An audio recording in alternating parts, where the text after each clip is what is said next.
ô càng chập rồi đó khu nọ khu thị y nè nó khu thị y nó hay cờ nên nó là cháu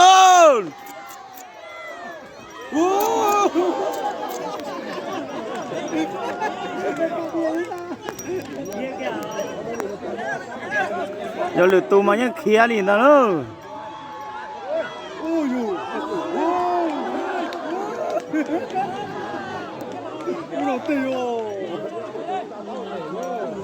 chỉ mà nhà cũ trong nhà sư thế lo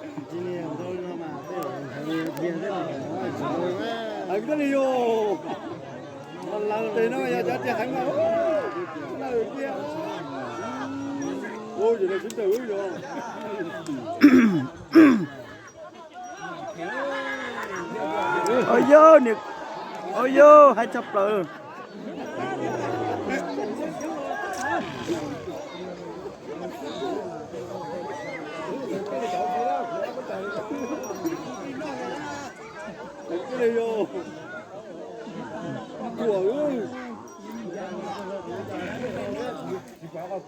sò thế nào tàu nhảy lên tới sò thế nào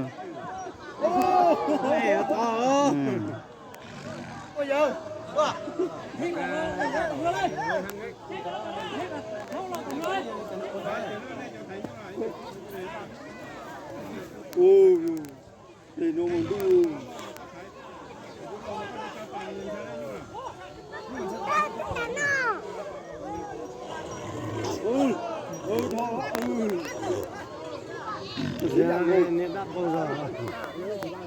nó xí giòn nó có những kia nó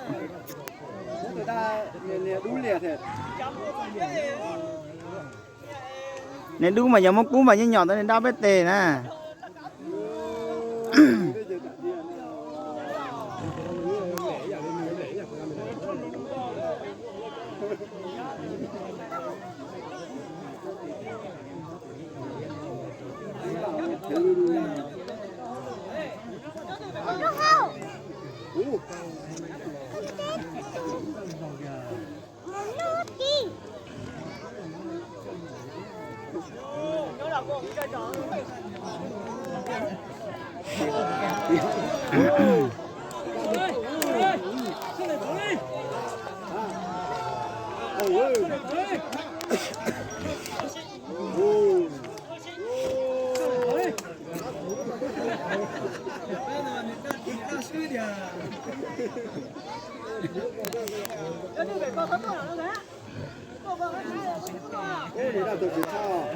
đa xí giòn không là xa này đa không là đâu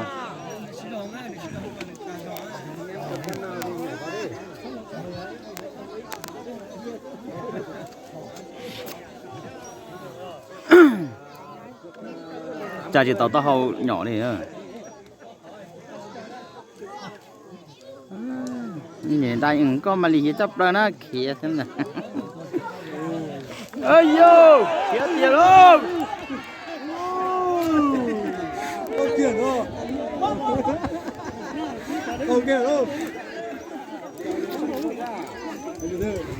ôi nhìn nó không tiền đâu ôi tôi chúa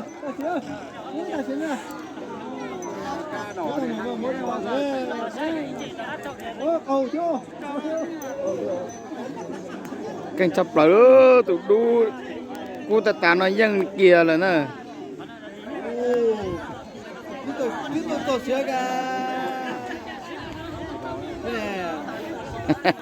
chỉ nhà chập lại cô thì o nữa tụi đu thì tụi liên ẩn mò cho tròn rau ok nữa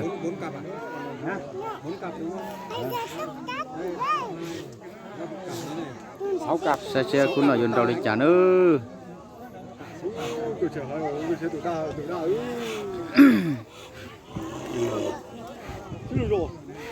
cặp là lúc cái cặp đầu tiên đúng không? Cặp đầu tiên rồi. Hãy chấp lại đi luôn. Thấy được không luôn?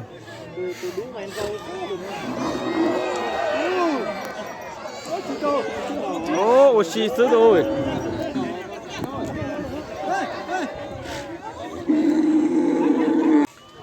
Con này giờ có thịt bê nữa nữa. Ở tôi nhiều cú phải lên ship phí à ngô. Chú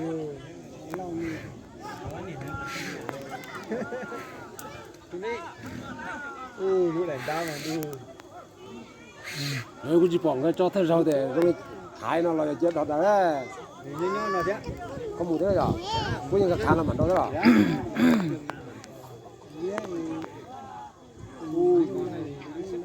Nghĩa là gì? Chỉ cần đâu thôi. Nhưng mà nhất có phải chỉ ra cái của dòng tên ta nữa nó Thì nghĩa chẳng như lại. Nghĩa chân chẳng yêu. ui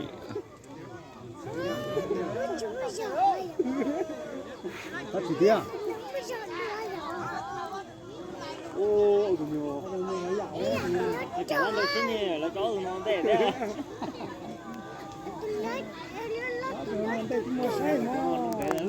Cái chỉ một cua.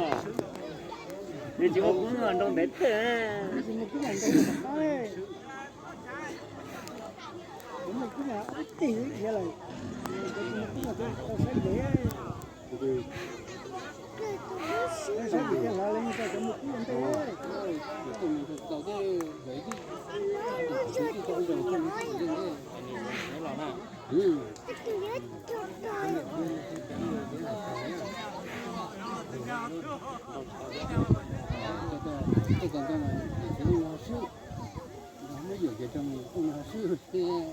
Cái này đó ra là nè, cái này cái mùi là cái này là nó.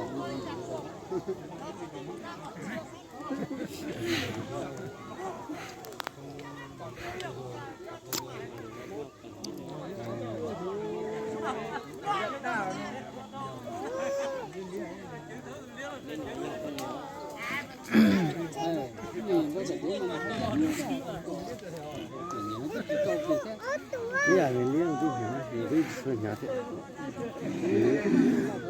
Liếng mình nhạo. Món lành nó.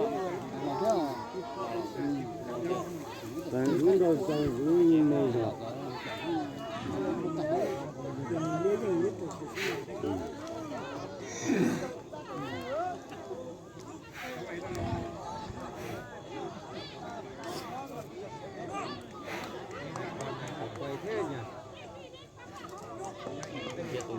Lại lột cơ đầu cái nó tủ lại chi này.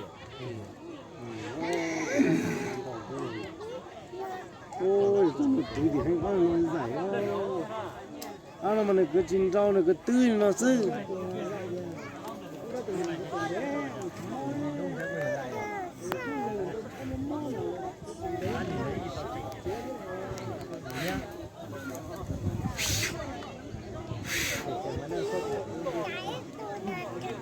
Người lia là tao cứ trong này. Đuôi này tiên này. Nè, người đuôi kỳ này rồi. Có hai này nó thì nhá.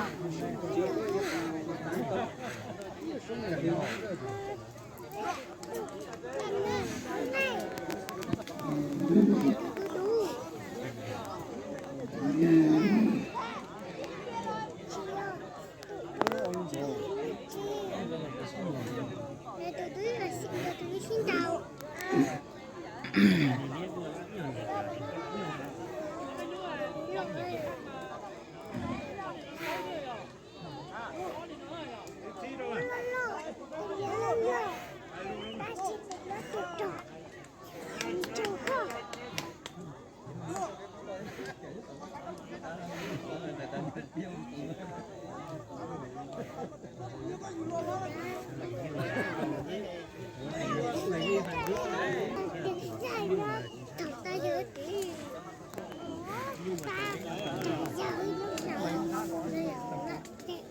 Nó sao ra?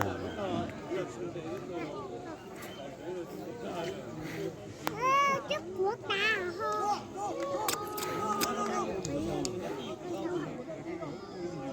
lâu chỉ mù kìa thế Cho nó cả. Con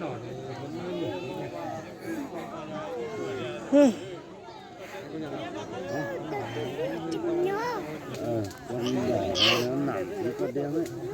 Nó chạy ghê. thua đấy hay nhiều vệ sinh nên thắng hai con này chắc con đỏ nó thả rồi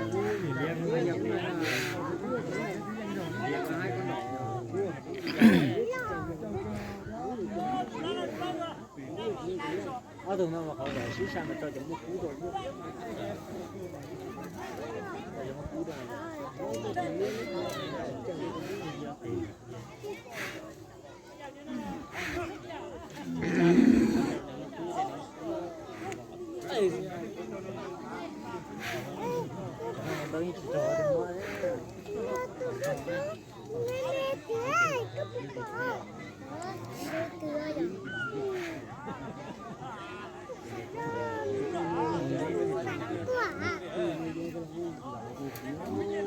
nhiều trẻ vô thì nó là nhà thì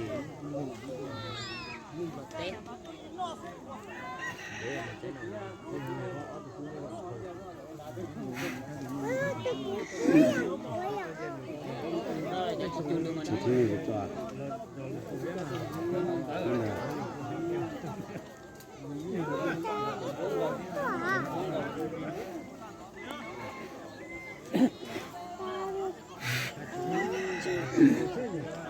nó chia sẻ ra thì nó sẽ cũng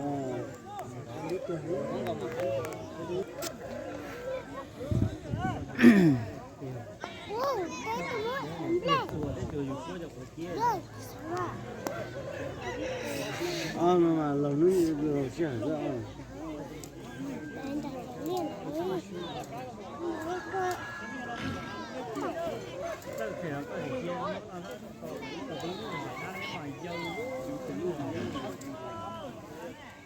không được chứ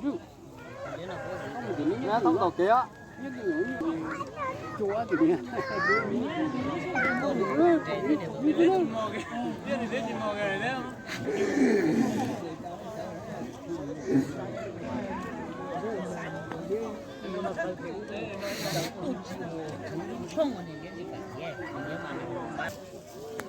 nó xí hư rồi thì chỉ xí rồi chỉ trâu mà tí li mua xiên trâu ấy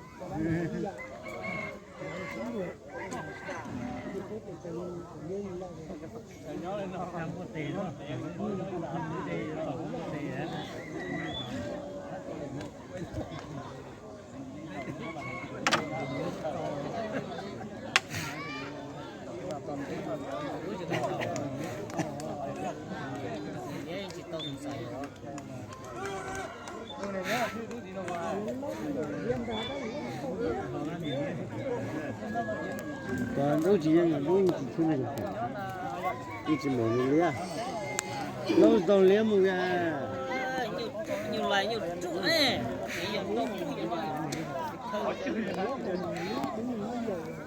ta này lia hư rồi cái nhỏ lia thì lâu cả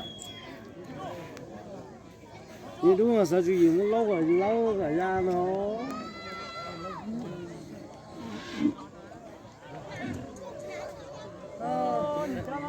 trời chích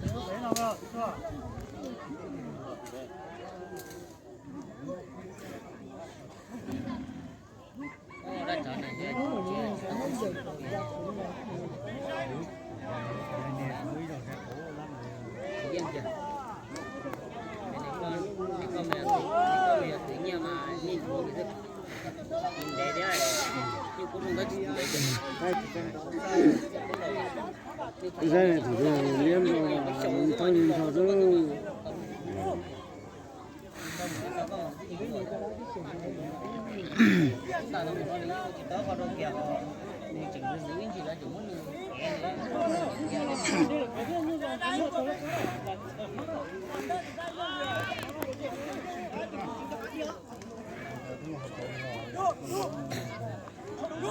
ôi cảm ơn nhiều thâu nữa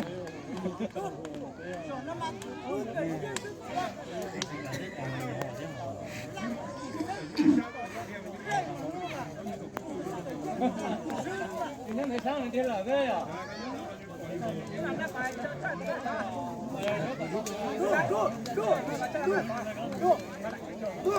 sao gọi là cá o늘 là cá tao nó rô mà thích xứ nè tao có là tê là cá này cái nó con mà cứ vô bộ Cả. Ngay tụi cái này đâu hậu à? Ngay nhất trận là đầu tiên.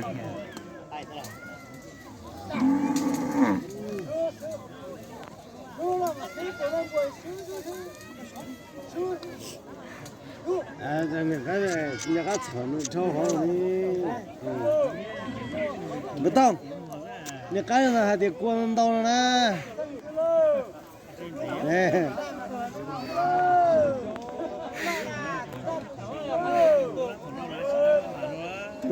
Tụi nó bỏ lên nhiều gì cả. Tụi nó bỏ lắm mê rồi.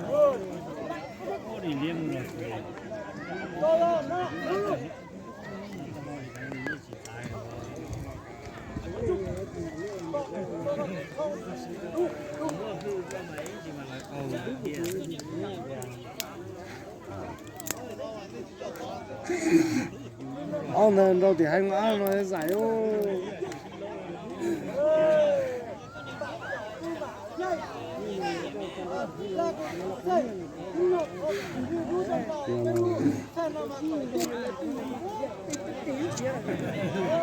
Nhưng mà tao cũng rồi. Nửa tim lúa đầu ta nửa tí chỉ lóc một tí là nhạc nó lóc chừng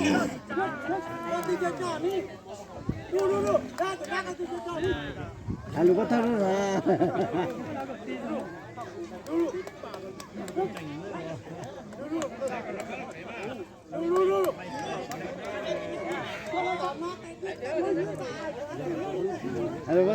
cho kênh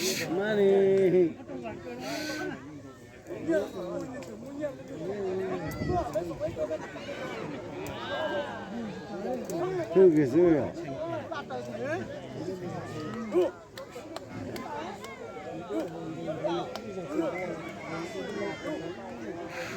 những cái này nhìn thấy này chỉ luôn này liên luôn.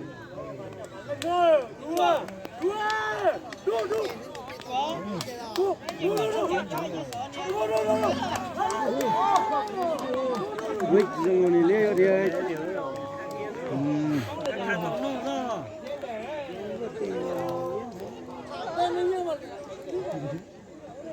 Nhìn nó bảo nó mè đó là